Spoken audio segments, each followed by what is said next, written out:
Jesus tells this story about a guy who gets the crap kicked out of him on the side of a busy road. Even if you've never heard the story in your entire life, you're probably familiar with the typical big takeaway. A good Samaritan comes by and finds help and healing for the injured man. In fact, that's how we often title the story of the Good Samaritan, even though the Good Samaritan only makes the briefest of cameos. The identity and import of the Good Samaritan is one that saturates our social understanding, codifying for us what it means to be a good neighbor and kind to one another, which are good things, great things, godly things.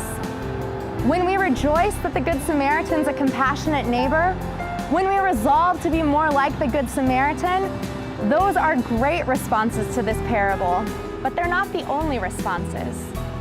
There are deeper questions that we should be asking, parts of the story that we should be challenging, and maybe we should be challenging ourselves too. Why were the roads so treacherous, we could ask? Why was this man having to journey alone? How many more folks might fall victim to a poorly maintained road, circumstances beyond their control, and the callousness and carelessness of passerby?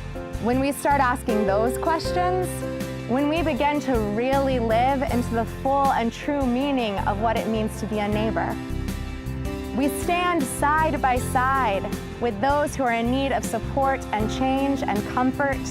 We dare to explore issues that cause and create systems of injustice and harm. We allow ourselves to become instigators of change in a world that desperately needs compassion and care. When we ask and act upon these questions, we become more than Good Samaritans. We become faithful advocates, invested allies, and authentic Christ followers.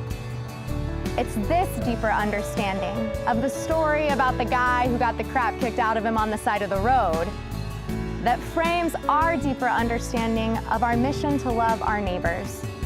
At Creekwood, we're discovering many opportunities to humbly and compassionately serve.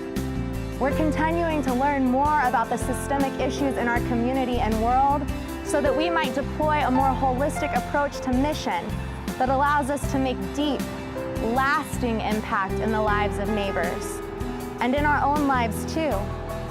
Serving alongside community partners, becoming allies and advocates for the people we're building relationships with through service is what truly makes us good neighbors.